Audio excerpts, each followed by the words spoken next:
This week on Previews World Weekly, we discuss DC's Generation Zero, Harley and the Birds of Prey, and give away a Sonic the Hedgehog toy in anticipation of the upcoming movie. It's all happening this week on Previews World Weekly.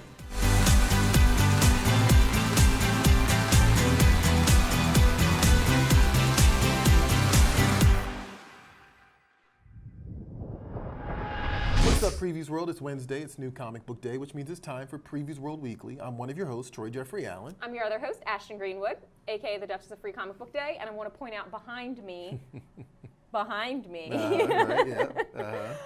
part of the art for the new Free Comic Book Day commemorative shirt and poster for this year by the wonderful Jeffrey Brown. Okay. Who also has a gold book, Once Upon a Space Time. Okay. Very cool. Yeah, so check that out on the Free Comic Book Day website. It's got, because there's a third panel you can't really see because of the shot, but it's basically like how comics are timeless. Yeah, right, in 2218. Right. Yeah. No, as soon as I walked in here with, with that poster, I had quite a few people go like, oh, that's cute. It is cute. So yeah, check that out. And of course, Free Comic Book Day is when again? May 2nd, 2020. May 2nd, 2020. There you go. Actually, speaking of Free Comic Book Day, there were two big announcements that came. I think it kind of surprised everybody because typically these are Marvel and DC announcements, but typically we don't really get a lot until closer to, unless I'm wrong, until closer to Free Comic Book Day, right? Yeah, I mean, they have to at least announce their covers somewhat in advance because their books, retailers need to order their books and they need a little more to go off of than just hey, we're going to do something. Right, yeah, Spider-Man. Right. In a black cover, right, yeah. So DC announced first and then Marvel on their heels a few days after. But for their gold title, DC's kicking off their Generation Zero, which is kind of their next big storyline. It's a relaunch, so to speak. That's up for debate. That's up for debate. Yeah, we're going to get into that later. Right, we'll come back to that.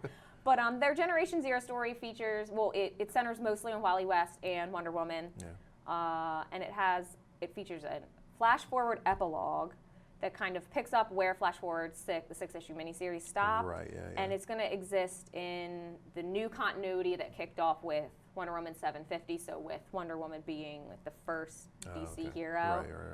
Right. And there's going to be some drama of sorts revolving around Dr. Manhattan.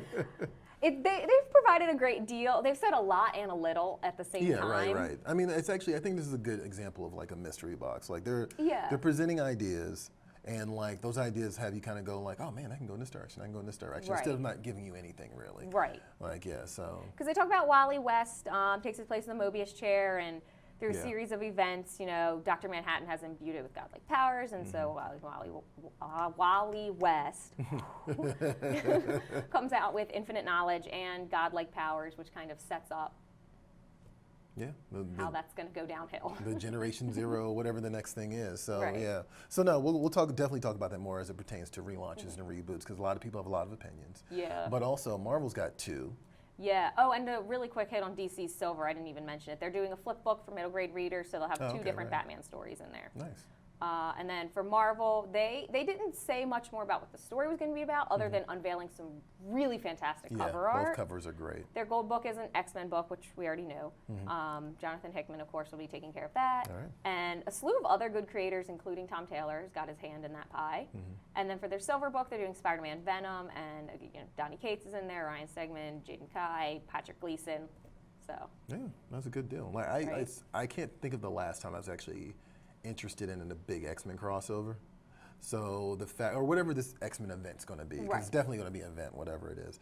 And seeing the artwork for it was just sort of already kind of oh, okay, all right, we're going to get there sooner than I thought. I thought it would take a while for them to get to some big blowout thing, but it looks like we're having an event a couple months after, from the start of Dawn of X. Also, speaking of DC, actually, Oscars. Yes. Yeah, look at that. Joaquin Phoenix walked away with a leading actor Oscar, which is a big deal because before that Heath Ledger had supporting actor.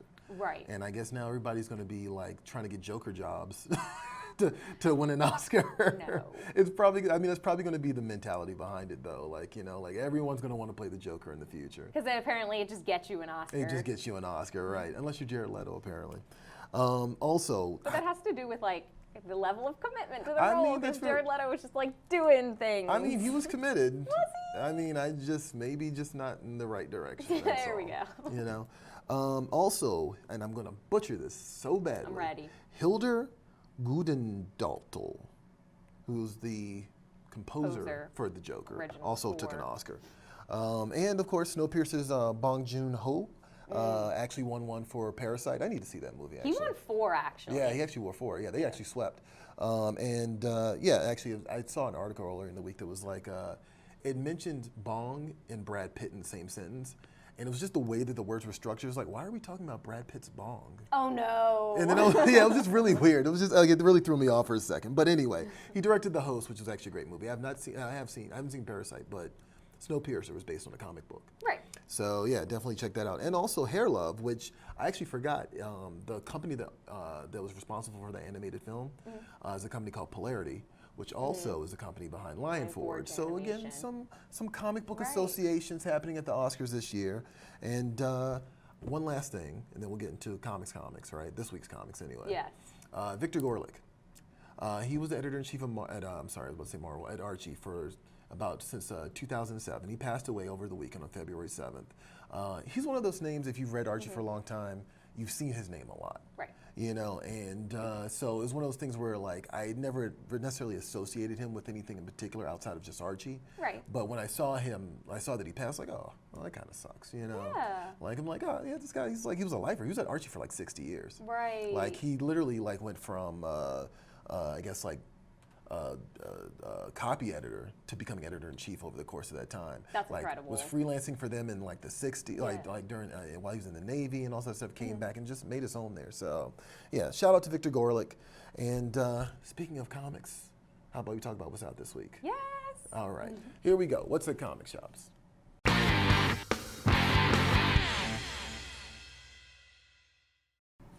Okay, so as always, there's plenty of new releases coming out this week, and you can see the full list at PREVIEWSworld.com/new releases, but we'll be picking out a few of our faves, and Troy's going to kick it off. I am. And guess what I'm not going to do? I'm not going to Talk about X-Men. I'm not going to talk about X-Men. I'm actually going to talk about Green Lantern and then talk about X-Men. Oh! So Green Lantern Season 2, #1 is out this week. It's Grant Morrison. I read everything by Grant Morrison. Don't care what it is. It's Liam Sharp, who's kind of having like a pretty big moment right now. He was an artist in the 90s. I feel like he disappeared for a while. Maybe he was just making British comics and I just didn't see him. But then he came back and he did a Brave and the Bold Wonder Woman comic. And then he's doing the Green Lantern book with Grant Morrison. And it's like this hyper detailed, like nutty because it's Grant Morrison, kind of old school Neil Adams meets something else style, Barry Windsor Smith style, that I absolutely love. And so this is the follow-up to what was essentially, now we're finding out, was season 1 last year when the book initially kicked off. Okay. So yeah, check that out. That's really cool. And yeah, it's just a fun book. Like I've read like probably 4 of the 6 issues that came before it, so I need to play catch up. But I've heard mixed things about it, which is normal for a Grant Morrison comic book. People either love it or confused by it. Right. So to me, that means it's a Grant Morrison book, and I'm going to enjoy it. But isn't that part of the appeal? That is I think it's part of the appeal. Like he has this habit of like starting off pretty straightforward. You get in the middle, and he starts introducing these weird, crazy concepts, and you're like, whoa, where is this going? And then hopefully, depending on whether or not he's come down from his trip, hopefully, and that's not even speculation. That's just a fact. Hopefully, by the time he gets to the end, it's a nice, neat conclusion. Right. And the editors have allowed him to have a nice, neat conclusion, because that's also another issue sometimes. But either way, always love Grant Morrison. Green Lantern Season 2, #1. Check it out. What are you looking at this week? I'm looking at Archie 1955, #5. So it's part of they're doing this new series where they're taking basically these core 4 characters that we love, Archie, Jughead, Betty, and Veronica, and placing them in like critical time periods throughout the decades. And so they started with 1941, which is when Archie was originally published, but is also in the midst of World War II. And as an entire side piece before I talk about 1955, I highly recommend Archie 1941, the entire series. It's out as a trade and all that. If you want to have your heart broken in a really incredible way. Really? Yes. Oh, okay, because they take these characters and they strip away a lot of the goofiness and make it very serious. And so you see like Archie and Reggie and Jughead go off and fight in the war, and they're on the front line, and there's all of this uncertainty back home about whether or not they're going to come back. And okay. So it's really fantastically done. And so now bringing it back to this, Archie 1955 takes all those characters and places them in the birth of rock and roll. Okay. Which makes sense too, it makes because sense for them, yeah. There's a lot of singing and weird like band stuff going on all the time in the Archie comics. It's kind of their heyday almost in a way. So. Right, absolutely. And this is written by Mark Waid, whom I thought did great during his run on the modern Archie universe before he handed it off at 700. And so this is the 5th issue. So if you want to trade weight, that might make more sense. But I just want to put this on your radar. Okay, no, yeah, that's a good call. Like I remember seeing those in 1941 book, and kind of being slightly confused by it. But the more I read about it, like, because I didn't actually read it, but like the more I read about it, I was like, oh, okay, I see what they're doing here. This is actually kind of interesting. Yeah. And also, it's like, I don't know, was Archie made in 1941, or was it? Okay, yeah. So like, it kind of like syncs up really nicely. Right. I'm gonna go on a tangent real quick. Not even a tangent. I'm just going on the side tangent. real quick before we get to our big ticket items. X-Men number 6 is out this week, which gives me an opportunity to talk about X-Men. To talk about X-Men. Not that you need an opportunity to talk about X-Men. But like, I just want to point this out. I saw this online. I thought this was cool. This guy named Matt Hilton, he was on Twitter, and he showed that he had basically been cataloging his comics using the Krakoan alphabet. So in the X-Men book right now, the X-Men have kind of isolated themselves. They're on the island of Krakoa, and they've created a culture around mutants. Like, you know, like, and it's really like embedded in Krakoa. And so what they have is like, at the end of each book, they have like kind of like a little key of what the Krakoan alphabet is. Oh, cool. And so each book you can kind of see, you get a little clue as to what maybe the next book is going to be, or like little plot details or something like that if you decipher the alphabet. Well, this guy, Matt Hilton, he basically created barriers for his Dawn of X books using the Krakoan alphabet. So it's like, you know, X-Force, X-Men, Excalibur, et cetera, et cetera. I just thought that was cool. That is cool. I thought that was neat, yeah. So that's like, clever. I just want to give him a little shout out. Anyway, big ticket items. Any who's-a-mit. Any who's-a-mits. Big ticket items this week. Is it my turn? It's my turn. It's right? your turn. Okay. Harley Quinn and the Birds of Prey. Movie came out this weekend. Right. And so there's a Black Label book by Jimmy Palmiotti and Amanda Connor. Amanda Connor and Jimmy Palmiotti. They're probably the pairing that's been most associated, I want to say, with Harley Quinn outside of Bruce Timm and Paul Dini. Okay. And they had like a pretty long run with that character. And so what we're getting here is kind of I'm speculating this is an R-rated sequel to some of the other books they've done. Okay. To go in step with the movie itself. And the idea here is that Harley's returning from Coney Island to Gotham City for the first time in years. She's trying to do it without Joker noticing. Of course, Joker notices, and he sends every hitman possible after her. Right. And the Birds of Prey are tasked with protecting her. So I kind of like that. Yeah. So it's a cool premise, and I know those two are a fan favorite. They seem to very much get Harley. Yeah. So like, Harley Quinn and the Birds of Prey, DC Black Label in comic shops this week. Other big ticket items that people should look out for. Yeah, too. Alienated #1 from Boom Studios. Yeah. So we love good #1, great place to start. But it is called, I said Alienated, sorry. Double back on that. So by Simon Spurrier and Chris Wildgoose. Love that last name. Love that name. So it basically centers on 3 teenagers all outcast in their own ways, and they stumble upon some sort of unearthly creation as it's being born, and they decide to team up and kind of take care of it until they discover that it has its own incredible abilities, and then it kind of becomes this mess of exploiting this creature to get things you want, and then their relationship amongst the 3 of them is kind of muddled by that. Right, yeah. And we love a good catastrophe, so We it's do. headed in that direction. There you go. That's good. That's good. Right, and speaking of Alienated, we actually have a fantastic trailer from them to kind of lob it up for you guys, because this is one you're not going to want to miss. I expect you think you know this story. Child finds alien, small town America meets sci-fi schmaltz. You're wrong. There are 3 children for a start. The angry boy who yearns to be seen but dreads being known, the fallen it girl fleeing the sins of her past, and the chameleon too busy being liked to try and love himself. And the thing they find? Not some little green man, but a thing of unknown spheres and ravening urges. It flays their minds, it stitches their souls, it loves to cuddle. 3 outcasts and all the power in the universe. What do you suppose they'll do with it? Where does compassion meet cruelty? Where does ambition cross anger? And for 3 young minds, how far is too far?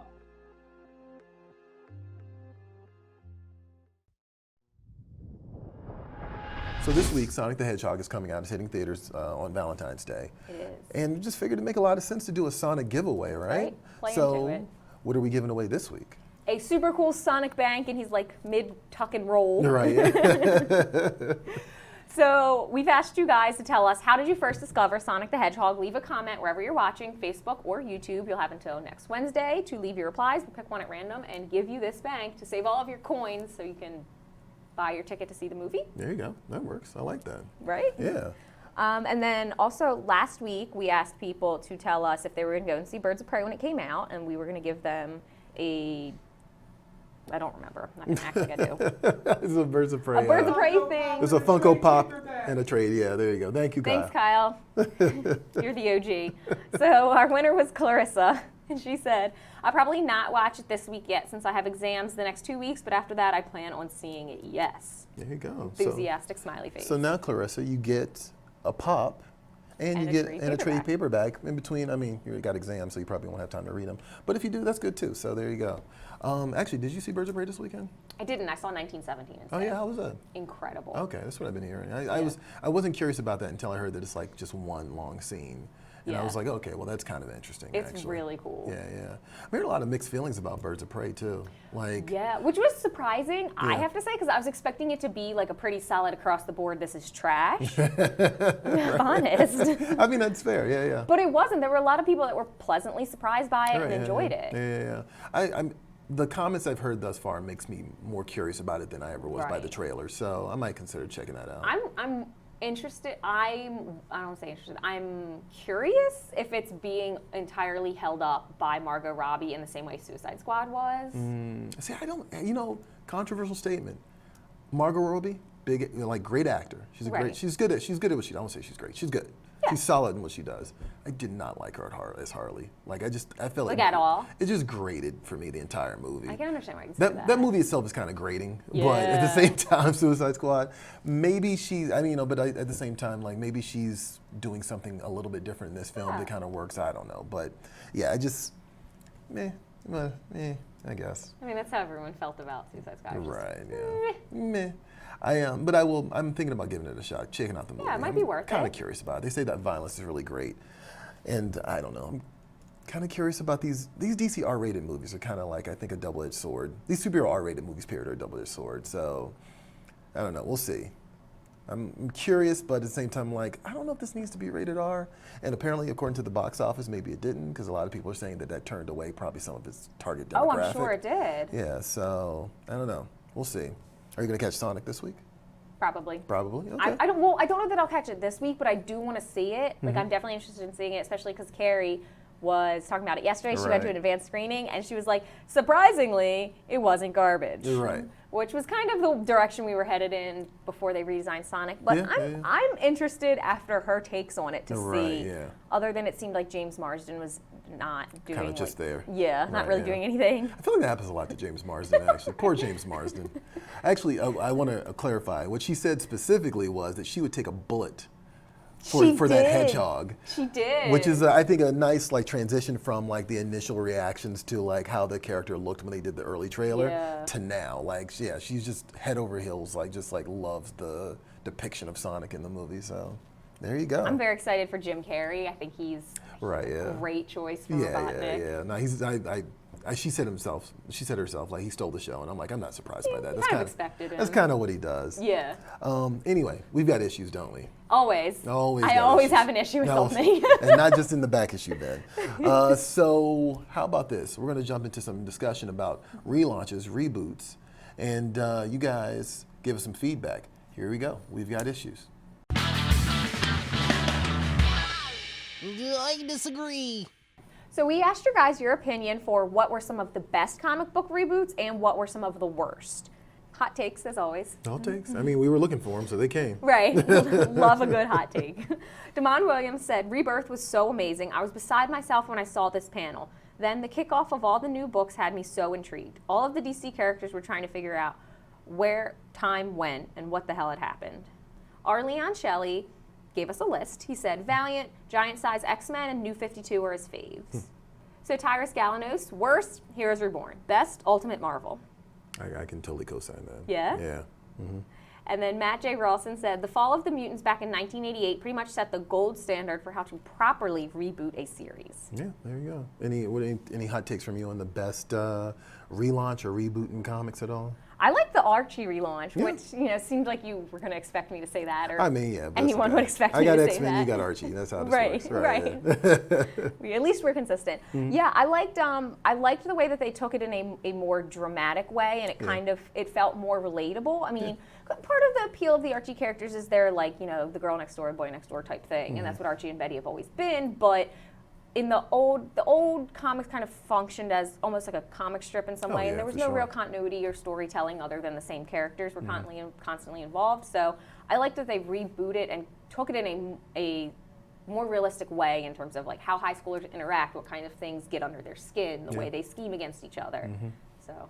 No, I completely agree. Like, I mean, I've said this before. I kind of came into Archie because of Ninja Turtles, and then started reading the other Archie comics. Like, I was reading, Archie's RC Racers and Laugh and a bunch of other stuff from back in the day. But I remember specifically noticing the shift. Actually, it happened for me with Archie versus Predator, and I think before that it was Afterlife with Archie. Yes. There you go.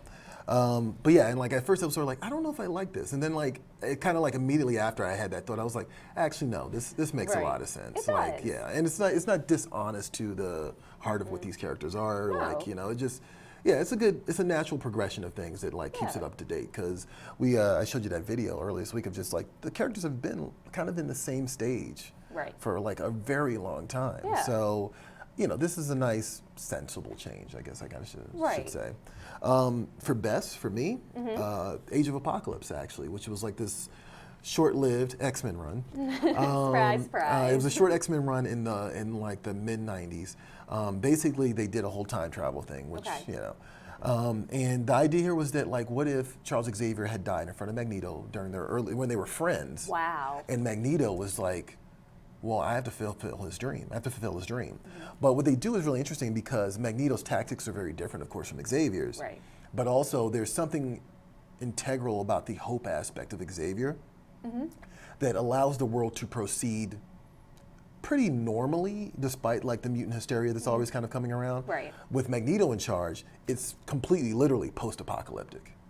Like he's supposed to be the savior of humanity, but in a lot of ways, what they've done here is like created this kind of dystopia, like because Apocalypse has taken over, he's created like human concentration camps, and all that stuff. So he's just he's effective but ineffective at the same time. Right. So yeah, it was like an interesting dark take. Like Bishop was at the center of it. They did like all cool, like these little cool things, like Jean Grey and Wolverine were together instead of Cyclops. Oh. Cyclops had lost an eye in a fight with Wolverine over Jean Grey. Like, like the Summers were like teaming up with Mr. Sinister. It was fun. It was a cool time. It was a great time to be an X-Men fan. Any worse ones for you? I don't know that nothing comes to mind other than like just like a general hot take that I think we're stuck right now in this weird thing of like reboots and relaunches that it's are a cycle. super not necessary. Yeah. Which feels a little contradictory because I just sat here and said how incredible I thought the Archie reboot was, but like I kind of feel like across the board, like there's no way we're like out of good ideas enough to the point that we're like redoing things. I've heard people say that a lot of times when like I'll go see a movie or something of that nature, and someone will be like, oh well, it can't be that good because like there's no new ideas out there, and I'm just like, I don't believe that. I don't either. I hate that mentality too. Right. Like I just have never accepted that. And so this cycle that we're in, which is a cycle that comics always go through. Right. Like it's not even anything new. Like there's always a reboot, there's always a relaunch, and sometimes they're necessary, but sometimes they're not. For me, I think the worst thing, it's not a particular thing about reboots, a particular reboot, but it's like the worst thing to me about reboots is when they don't see them through to their conclusion. When they just start them and then like things don't pan out the way that they want them to, and things like they just end. I'm thinking of like there was a new Universal relaunch. It started off really great. Recently, the Wildstorm relaunch, which I guess is kind of not going to happen anymore. Like it went in a direction, and we got to a point where it was like really kind of like kicking off, and like they were going to go in a cool direction with the Authority, and it sounded like it's just not going to happen anymore, to be honest. So yeah, that kind of sucks. I think they relaunched the Squadron Supreme as Supreme Power, and that was like a really cool relaunch, and then that just kind of dissipated and kind of ended and just got worked into the Ultimate Marvel universe. It was weird. But anyway, we bring this all up because of the DC situation right now. There's this Generation Zero, and a lot of people are not happy. No. And I mean, I'm going to say, like, I shouldn't say a lot of people. What we've been seeing is some unhappy customers, potential consumers. Right, and I'm always kind of wary of stuff like that because you get out there and say your opinion when you either really like something or you really dislike something. Right, yeah. So now it might be a little uneven in the favor of people that are against it, but there was a lot of angry folks on Twitter after DC announced their title. Right, crazy, where else would they be? Just ranting and raving about like DC doing another relaunch and it feels unnecessary and they should just commit to their storylines. Oh. I mean, but here's the thing. I'm gonna say this. I don't have any inside track on this at all. But we don't know if it's a reboot or not. Like DC hasn't said that. Everyone just kind of assumed that it was a relaunch. It's a time travel story, clearly. Oh, well, I shouldn't say clearly, but like it involved the Flash. The Flash historically has always like been a character that could do things with time travel in particular. You know, you got Dr. Manhattan at play. You got the Mobius chair at play here. You know, Superman's aware of a previous timeline. Things are lining up, and I think this personally, it sounds to me like this is an extension of Rebirth, but with a time travel element to it, which they kind of have to do if they want to establish. What they've promised from the get-go, DC did. When they did Rebirth, they said, we're going to explain where all the key events in the DC universe take place. So that we can structure a timeline around it. That was like their initial concept for Rebirth. It's like, we're going to give you a hard continuity of first, second, third, fourth, fifth, sixth, et cetera, et cetera. So we all have a clear idea of where the timeline's going. And so I think this is what this is. Like the Generation Zero thing is just a fulfillment of that promise of like, you know, we're like we said with DC Rebirth, we're taking this idea and we're just lining it up so that it all makes sense. So you know when Death in the Family started, you know when Batgirl got paralyzed, you know when Doomsday fought Superman, like you know how the Watchmen factor into the DC universe.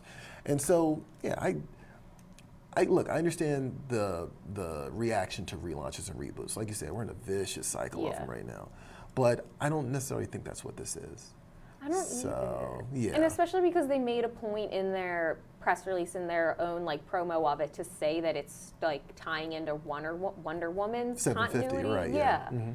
So if her whole thing is based in like restructuring the continuity, like you just said, then it doesn't make sense for it to be a relaunch. Yeah, exactly. And I like the idea of Wally West is getting this redemption arc and like, well, I guess supposed redemption arc. He's like trying to fix all the damage that's been done to the timeline, which is probably not going to work out. Like, it's an interesting idea. You know, it never does. So I don't know. We'll see. I'm taking a we'll see approach. Like, if it doesn't turn out too well, then so be it. Like, I'm sure we'll complain about it then. We've been there before. We will get ready to complain again. But yeah, I'm hopeful. I'm hopeful about all this. Anyway, I want to talk real quick about Dexter Vines before we close out here. Yes. So Dexter Vines was the inker on Civil War, and I know a lot of people loved Marvel's Civil War comic book when it came out. I know for a lot of people it's an entry point for them. Dexter Vines, turns out he has a sort of like a, multiple myeloma, which is cancer of the blood. And so he has a GoFundMe. His GoFundMe has gone beyond, has exceeded the target that they were going for. But I just want to point this out to people. If you are a fan of Civil War and if you loved or you just are familiar with Dexter Vines, I met him in person. Like I met him years ago, didn't even know it was him. I was sitting there having a conversation with him at a bar. Oh, that's so cool. You know, and he's a nice dude. He's just like a genuine dude. And like if you can donate some money to his GoFundMe, just type in Dexter Vine on GoFundMe and like, it'll come up on in the search. So I just figured I'd get that little shout out. Absolutely. So, all right, good news. Good news. The show's almost over. Damn. Comic shop shout out. Who do we have this week?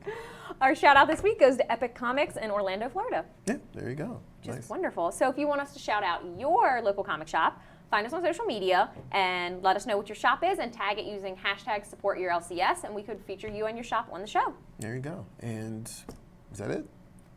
I think that's it. I think that's it. There you go. Hey guys, I'm Troy Jeffrey Allen. Thanks for hanging with us. I want to remind you guys to create comic book culture. Yes. Don't complain about it. Don't just complain about it. You can complain about it. We all do that. We're nerds. But create it. It's a requirement of comic book culture. And that's it for Previews World Weekly. I'm Troy Jeffrey Allen. I'm Ashton Greenwood. And we'll see you guys at the Spinner Rack. Absolutely.